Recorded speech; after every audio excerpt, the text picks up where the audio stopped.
Bonjour à tous, on est ravis de vous accueillir aujourd'hui. Bonjour, n'hésitez pas à entrer.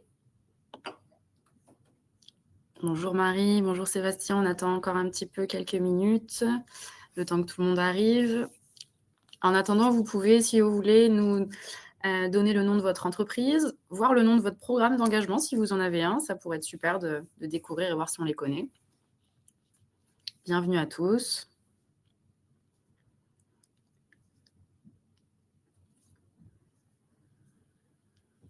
Bonjour Alain, pas mal de monde qui se connecte, on attend encore un peu.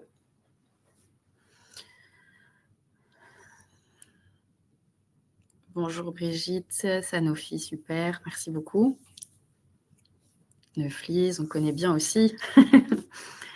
Groupe Lamotte, parfait.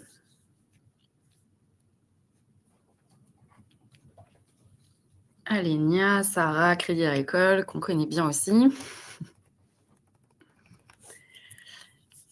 Orisha, super, on a des profils très variés. GRDF, Fondation GRDF, parfait. Bonjour Alain. Allez, encore 2 minutes, peut-être le temps que les quelques retardataires se connectent. Et je vous expliquerai le déroulé de cet atelier. ING, bonjour Maxime.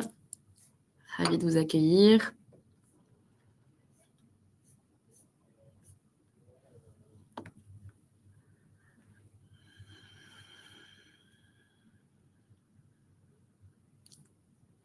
Bonjour Joël, Veolia, super. On a des beaux noms encore aujourd'hui.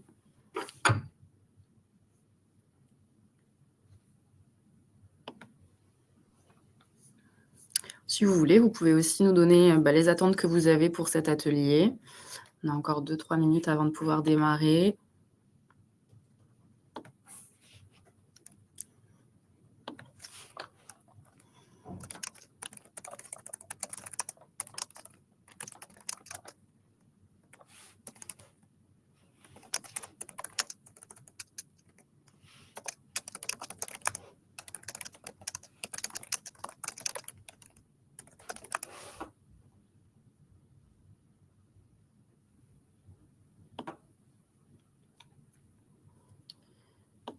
Alors, bonjour Aurélia, Electrodépôt, super. Avec plein de bons cas clients chez Electrodépôt, on s'en rappelle.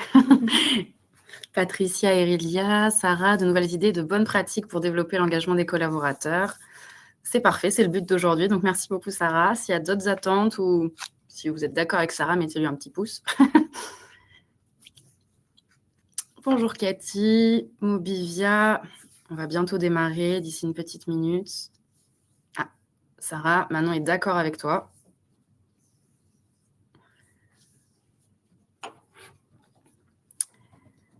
Alors, je vais pouvoir commencer à partager la petite présentation.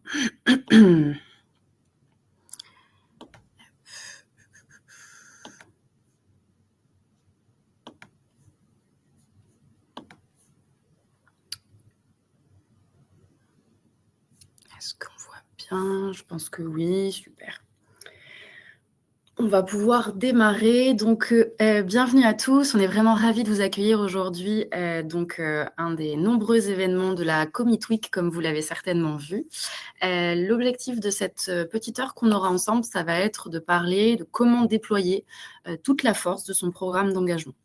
Donc, pour faire ça, on va démarrer rapidement. Je vous expliquerai quelle forme va prendre cet atelier, que vous compreniez un petit peu comment ça va être découpé. On va avoir une petite partie très rapide sur Commit, que vous compreniez juste l'historique et pourquoi on vous parle aujourd'hui, en quelle qualité pour ceux qui ne nous connaissent pas. Ensuite, je vous présenterai du coup les 8 piliers clés de l'engagement, puisque Commit a travaillé à une méthodologie sur laquelle se base cet atelier. Je vous les présenterai rapidement et je reviendrai un petit peu plus en détail sur 4 de ces piliers, qui sont ceux sur lesquels on a envie de travailler aujourd'hui ensemble. Et la plus grosse partie de l'atelier, c'est donc la dernière partie où on va vous répartir dans des sous-groupes, puisque l'objectif, vous l'avez vu, c'est un atelier, c'est vraiment qu'on puisse échanger. Et donc, il y aura une base d'échange, justement, en fonction des différents piliers qu'on aura évoqués. Vous serez répartis. On vous expliquera ça juste après. Donc, pourquoi cet atelier? Donc, comme je vous l'ai dit rapidement, Commit a travaillé à une méthodologie pour accompagner tous ses clients dans l'engagement de ses collaborateurs. Donc, cette méthodologie, elle s'appuie sur l'expérience acquise auprès de plus de 400 clients et elle nous a permis d'identifier 8 facteurs clés de réussite à un programme d'engagement, de réussite ou d'échec du coup, ce qui nous semble être vraiment le nécessaire au bon fonctionnement d'un programme. Et donc, c'est sur cette base de méthodologie que va se faire cet atelier qu'on va avoir ensemble aujourd'hui. Et en ce qui concerne le format, donc comme je vous l'ai dit, l'objectif, c'est qu'on puisse échanger, que vous puissiez nous partager aussi toutes les questions que vous pourriez avoir sur cette base-là de réflexion, puisqu'effectivement, c'est par l'expérience que nous, on a construit cette méthodologie. Et donc, c'est toujours intéressant de venir la challenger avec votre réalité terrain, voir si vous êtes d'accord, s'il y a d'autres exemples, s'il y a d'autres choses que vous avez envie de partager. Et donc, c'est vraiment le but de cet atelier, qu'on puisse réfléchir ensemble et vous donner la parole. Donc, c'est vraiment tout l'intérêt. Il y a donc une petite partie un peu théorique, entre guillemets, et rapidement, comme on l'a dit, on va vous envoyer dans des sous-groupes pour qu'on puisse échanger et donc apprendre les uns des autres et pourquoi pas vous donner des idées. L'objectif vraiment de cet atelier, c'est qu'à la fin, vous repartiez avec des éléments concrets, des choses que vous puissiez déployer. Peu importe la maturité de votre programme d'ailleurs, l'idée, c'est simplement de se dire concrètement de quoi vous avez besoin pour que votre programme fonctionne. Pour reprendre juste un tout petit peu de recul, comme je vous le disais, pour ceux qui ne nous connaissent pas, donc là, c'est vrai que dans le chat, on a vu pas mal de nos clients qui nous connaissent déjà, donc ça va être rapide. Mais Commit, c'est donc la fusion de 2 entreprises, Wenabi et Vendredi, qui étaient tous 2 leaders sur l'engagement sociétal des collaborateurs en entreprise, donc depuis 2016. Et donc, cette fusion a eu lieu il y a bientôt 1 an maintenant et nous permet d'être donc leader français et bientôt européen sur l'engagement sociétal des collaborateurs. Et donc, Commit accompagne aujourd'hui plus de 430 entreprises. Ce qui est intéressant, c'est que des entreprises de toute taille, de tout secteur, on peut aller de petites ETI à de grands groupes internationaux qui ont des maturités et des types d'engagement, des programmes d'engagement très variés, ce qui vient du coup alimenter la réflexion et la méthodologie qu'on a construite. Ces programmes ont permis d'accompagner plus de 3000 associations partenaires, et cela en France et à l'international, puisque, comme je vous l'ai dit, nous sommes 2 entreprises de base française, mais on est bien sûr également à l'international dans 75 pays. La plateforme est traduite en 38 langues, et les salariés qui utilisent Commit, donc plusieurs centaines de milliers, se sont déjà engagés. On a également récolté des dons, on y reviendra, parce que les formes d'engagement sur Commit sont très variées. Mais c'est sur la base de cette expérience-là qu'on vous parle aujourd'hui, et qu'on a construit la méthodologie que je vais vous présenter juste après. L'engagement sociétal, ça c'est aussi parce qu'il y en a des personnes, encore une fois, qui ont des maturités assez variées sur le sujet. Donc juste pour reprendre, qu'est-ce que l'engagement sociétal? L'idée, c'est de permettre à vos collaborateurs de s'engager à vos côtés pour les causes qui vous tiennent à cœur, les causes soutenues par l'entreprise. Donc ça peut prendre évidemment des formes très variées. Vous le voyez ici, il y a quelques exemples. On va rentrer dans le détail juste après. L'idée, c'est simplement de faire en sorte que le collaborateur puisse participer et que ce ne soit pas un sujet qui soit en silo comme parfois certains sujets de la RSE au sens plus large peuvent l'être. Là, l'engagement sociétal, ce qui est intéressant, c'est que tous les collaborateurs peuvent y participer et y participent sous des formats assez variés. Les formats, comme vous le voyez ici, sont donc assez nombreux. Le cœur de métier, en tout cas le cœur de métier historique de Wenabi et Vendredi à l'époque était la partie verte, le volontariat, donc le fait de donner du temps, que le collaborateur donne du temps sur son temps de travail pour aller s'engager et répondre aux besoins d'une association. Donc ça peut être faire une maraude, une distribution de repas, du mentorat pour aller soutenir un jeune par exemple. Donc vous voyez, c'est vraiment une association a un besoin, un collaborateur y répond en donnant du temps. Ça peut être fait seul ou à plusieurs, puisque vous voyez également les team building solidaires qui rentrent dans cette catégorie. Et aujourd'hui, ce qui est intéressant, c'est que par les nombreuses années du coup d'existence de Wenabi, Vendredi et maintenant Commit, on a une palette assez large, enfin complète même, de l'engagement sociétal, puisqu'on a également de la sensibilisation qui est disponible, qui va venir du coup parler à des collaborateurs qui sont peut-être moins matures, qui sont peut-être pas encore prêts à aller s'engager, ou alors tout simplement qui veulent en savoir plus sur les causes que vous défendez. Les formats peuvent être des quiz, des défis, des événements, Par exemple, pour la SEPH, il y a 2 jours, les équipes Commit ont organisé un webinaire sur les handicaps invisibles avec une association. Donc, c'était d'ailleurs très intéressant si vous avez eu la chance de pouvoir y participer.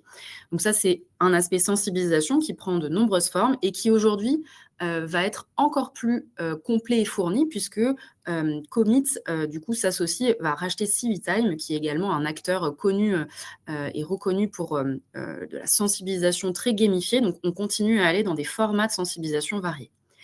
D'autres façons de mobiliser au sein des programmes Commit, ça va être par la consultation salariée. Donc, c'est encore une autre forme. Là, c'est plutôt de proposer à vos collaborateurs de participer à la prise de décision en vous proposant des choses via des appels à projets ou en votant. Par exemple, imaginons votre entreprise a une enveloppe peut-être de 3 000 €, je ne sais pas, à donner à une association.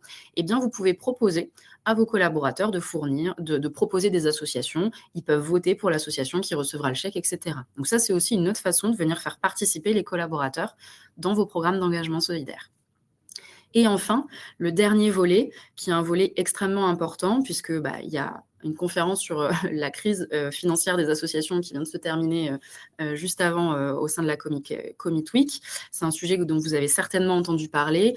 Évidemment, les associations ont aussi et surtout besoin d'argent. Donc, c'est évidemment quelque chose auquel on répond via le don salarié et sur Commit.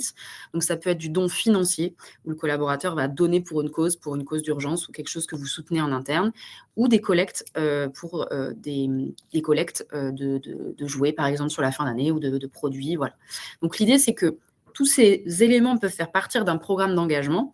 Évidemment, l'objectif, l'idée, c'est pas de devoir tout faire pour bien faire. L'idée, c'est qu'au contraire, une entreprise va plutôt choisir 1, 2, 3 formats au début et ensuite, en fait, un programme, c'est à vie, ça évolue en fonction de vos ambitions et des besoins des assos et donc souvent, elle vient rajouter des types et des formats d'engagement qui l'intéressent pour aller chercher de plus en plus d'impact. Voilà, ça, c'était pour vous donner une vision un petit peu plus générale de quels peuvent être les formats d'engagement. Maintenant, on va rentrer un petit peu plus en détail sur la méthodologie sur laquelle se base cet atelier. Donc, chez Commit, on a donc retravaillé une méthodologie pour comprendre qu'est-ce qui faisait qu'un programme fonctionne, comment on fait pour raconter une aventure, une histoire d'engagement à vos collaborateurs, ce qui va permettre de les engager à vos côtés.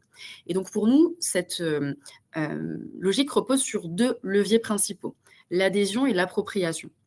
L'adhésion, c'est quoi? C'est le fait de réussir à construire un programme qui va donner envie d'adhérer, c'est-à-dire que le collaborateur ait envie de participer à vos côtés.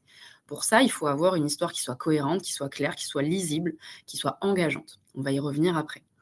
Ensuite, on a l'appropriation. Une fois qu'on a un cadre qui donne envie, comment on fait pour que les collaborateurs sur le terrain concrètement s'engagent? Et donc là, c'est l'appropriation, donc l'incarnation du programme par toutes les personnes de l'entreprise et comment on fait pour s'assurer qu'il y ait bien un élan et que votre programme soit connu de tous et que vos collaborateurs s'engagent à vos côtés, peu importe la forme que vous avez choisi d'engagement. Et donc, sur la base de ces 2 principaux leviers, on a défini 8 piliers qui nous semblent être les facteurs clés de succès de l'engagement. Le premier, donc on va commencer sur la gauche, sur tous les 4 piliers liés à l'adhésion. Le premier, c'est les enjeux et le pilotage. C'est-à-dire que pour avoir déjà un programme, il faut savoir ce qu'on veut. Quelle ambition vous avez? Qu'est-ce que vous voulez faire avec ce programme? Quelles sont les causes ou qu'est-ce que vous voulez soutenir pour avoir un cap, en fait. Donc, c'est important pour les premières étapes d'un programme. Ensuite, il faut que ça soit, bien sûr, en lien avec les besoins sociétaux des associations. C'est-à-dire qu'après, il y a la théorie, ce que vous voulez faire, mais il faut toujours faire en sorte que ce soit en lien avec les besoins réels des associations et comment on fait pour s'assurer que vous adressez bien ces besoins et que donc il y a un impact, que vous allez bien chercher l'impact avec votre programme. Sur cette base-là, on va construire une histoire d'engagement qui va pouvoir être relayée et commune à tous vos collaborateurs. Donc ça, c'est le 3e pilier. Comment on fait pour rendre en fait ce cadrage entre guillemets comme une histoire qui va être connue de tous et qui va dire voilà, je sais que mon entreprise s'engage pour telle cause et je vais la soutenir par exemple pour l'égalité homme-femme. Voilà. C'est comment on fait pour raconter une histoire qui va permettre du coup de faciliter ensuite l'appropriation. Et enfin, le 4e pilier qui est très important, et un des piliers qu'on pourra évoquer aujourd'hui, celui du soutien de la hiérarchie. Puisque une fois qu'on a un cadre, on a défini un cap, on a défini des ambitions et un impact qu'on souhaite atteindre, comment on fait pour que ce soit diffusé? Il faut que la hiérarchie prenne en main ce sujet, le soutienne. C'est plein de façons de le faire, on y reviendra, mais ça doit être inscrit entre guillemets dans la démarche et ça doit être clair et logique avec ce que pousse l'entreprise en interne. Donc ça, c'est pour les piliers liés à l'adhésion. Maintenant, on a 4 autres piliers qui sont importants, qui vont être plutôt de l'appropriation. Donc là, on a un programme qui est cadré, qui est soutenu en interne par la hiérarchie. Concrètement, comment ça prend forme? Pour qu'il y ait une bonne appropriation des collaborateurs, il faut qu'il y ait des modalités d'engagement qui soient cohérentes avec ce que vous souhaitez défendre et votre cap. Les modalités d'engagement, c'est les jours donnés sur le temps de travail, c'est quand est-ce que vous les proposez, qui est-ce qui a accès, est-ce qu'il y a du mécénat fin de carrière, c'est tout ce qui peut faire, tout ce qui est un peu dans le détail de votre programme. Qu'est-ce qui va concrètement être possible dans ce programme-là? Ensuite, le 6e pilier, tout aussi important, c'est les contenus et actions. Comme vous l'avez vu, comme vous l'a montré tout à l'heure, il y a une diversité assez énorme de formats d'engagement. Qu'est-ce que vous allez souhaiter proposer et qu'est-ce que vous allez vouloir proposer à vos collaborateurs, tout en gardant en tête que ça doit rester en lien avec votre cap, avec les ambitions du programme et les besoins des associations. Et donc, il faut choisir les bons partenariats, les bonnes actions pour aller engager vos collaborateurs. Ensuite, un pilier extrêmement important, je pense que là, je ne vous apprends rien, la communication, c'est aussi évidemment le nerf de la guerre. C'est une fois qu'on a quelque chose de cadré, avec des actions cohérentes avec les réalités terrain, comment on fait pour s'assurer que ça donne envie aux collaborateurs d'y aller. Et donc là, c'est extrêmement important d'avoir une communication qui soit diversifiée, inspirante et tournée vers l'impact. On y reviendra. Et enfin, le dernier point, le dernier pilier qui est très important également, c'est l'ancrage local, puisque l'impact que vous allez avoir, c'est un impact qui va être très concret auprès des associations. Et donc, pour donner aussi envie aux collaborateurs et pour réussir à les faire s'approprier ce programme, il faut qu'il y ait une vraie incarnation du programme par toutes les personnes de l'entreprise. Ça fait un peu écho avec le soutien de la hiérarchie de l'autre côté, mais là, c'est toutes les personnes qui peuvent du coup être partie prenante en interne de la diffusion du programme, donc les managers, les RH ou voire des ambassadeurs directement du programme. Donc voilà les 8 piliers de la méthodologie Commit, celle qu'on a travaillée. C'est ce qu'on travaille avec nos clients pour nous assurer que leur programme fonctionne. On s'assure que les 8 piliers sont bien respectés ou en tout cas que le maximum est fait sur chacun de ces piliers. Aujourd'hui, on va se travailler plutôt sur 4 de ces piliers qui nous semblent être important et accessible aussi dans le format qu'on veut faire ensemble. Je vais revenir du coup un petit peu plus en détail sur chacun de ces piliers, histoire qu'après, on va vous demander de choisir sur lequel vous aimeriez travailler en priorité, mais du coup, on vous donne un petit peu plus de contenu. Donc, je vais démarrer par le soutien de la hiérarchie. Donc, comme on vous l'a dit, un point très important est donc d'avoir le soutien de sa hiérarchie pour réussir à diffuser le programme, puisqu'effectivement, pour que le programme soit connu et soit crédible, il est important que la démarche soit claire et reflète l'ambition de l'entreprise et que le message soit porté par les dirigeants, que ce soit lors du lancement, mais aussi tout au long de la vie du programme. Il est important que les dirigeants montrent qu'eux aussi sont impliqués et considèrent que c'est une action importante que les collaborateurs doivent faire.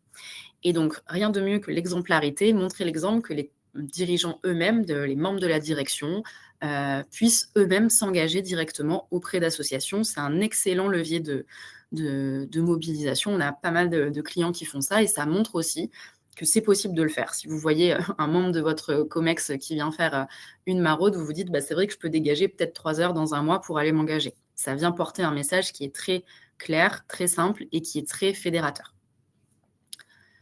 Un autre pilier, du coup, qui nous semble très important, sur lequel on aimerait revenir, c'est celui contenu et action. Donc, comme on l'a dit, pour qu'un programme fonctionne, il est important d'avoir des contenus variés, qui soient simples, qui soient faciles à activer, qui soient surtout adaptés à votre contrainte et réalité de terrain. Donc, il faut bien penser à ce que vous allez pouvoir proposer. Si vous souhaitez proposer des actions de mentorat, par exemple, il faut bien imaginer que ça va se faire sur un temps plus long. Donc, il faut proposer des jours sur le temps de travail aux collaborateurs, par exemple.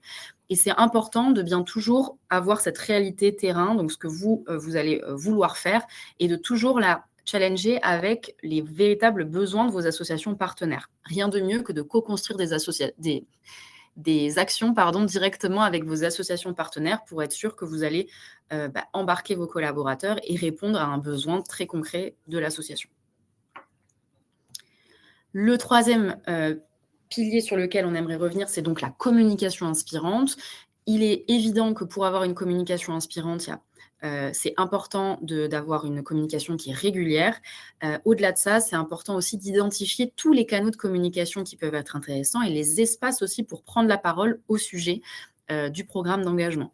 C'est vraiment la régularité qui fait la force d'une communication. Et nous, ce qu'on a remarqué également, c'est que l'impact au cœur de la communication, c'est quelque chose qui va être aussi très porteur et qui va donner envie à beaucoup de personnes, puisqu'en fait, ça rend les choses très concrètes et c'est plus vraiment tiens, on me propose de faire ça, c'est plutôt tel asso a besoin de personnes sur telle mission, c'est d'un coup plus concret et on se rend compte que lorsque l'impact est au cœur de la communication, ben, on a plus derrière de personnes qui vont s'engager. Enfin, le dernier pilier sur lequel on pourra travailler dans les sous-groupes, c'est l'ancrage local. Comme je vous l'ai dit, l'incarnation, c'est vraiment un levier clé pour la mobilisation. L'incarnation, que ce soit par les RH, les managers, ou alors carrément, si vous l'avez déjà construit ou si vous souhaitez le construire, un réseau d'ambassadeurs. Donc des personnes qui, en tout cas, vont venir représenter, soutenir et parler de la démarche à tous les moments qui semblent appropriés, évidemment. Et donc, il y a plein de façons de faire ça. Ça peut être, on pourra y revenir, mais l'idée, c'est que ce programme soit incarné. Ça le rend tout de suite beaucoup plus vivant. C'est l'équivalent, entre guillemets, d'un bouche à oreille. Si vous avez des gens qui vous parlent de quelque chose, souvent des personnes engagées qui vont vous dire, mais voilà, moi, j'ai fait telle action, c'était génial, c'était comme ça, c'était un peu dur, mais franchement, j'ai adoré. Forcément, ça va vous donner envie d'y aller. C'est le même principe. L'incarnation va vraiment être un énorme levier pour la mobilisation. C'est pour ça que c'est quelque chose qu'on pousse énormément auprès de nos clients, que ce soit la création de ces communautés-là ou tout simplement les animer pour s'assurer que tout le monde est bien au courant de la démarche et a envie d'y participer. Donc voilà sur la partie un peu théorique qu'on voulait vous donner. L'idée maintenant, comme on s'est dit, c'est qu'on va faire une répartition par sous-groupe. Donc, dans ces sous-groupes, on va être une quinzaine et ça va permettre de l'échange, de pouvoir à chacun participer et donc pouvoir partager ce qu'il a envie de dire sur ses propres piliers. Donc, je vais tout de suite lancer la répartition. Donc, on se retrouve d'ici quelques secondes. Vous n'avez rien à faire, vous allez voir. Et donc, comme vous le voyez sur la slide, on va vous proposer de monter sur scène. Donc, n'hésitez pas à le faire puisque c'est ce qui va permettre de pouvoir communiquer, en fait. Puisque là, il n'y a que moi qui parle. Mais maintenant, vous allez pouvoir communiquer. Et donc, j'ai mes collègues qui vont venir dans chacun des sous-groupes pour pouvoir justement discuter avec vous. C'est parti, à tout de suite.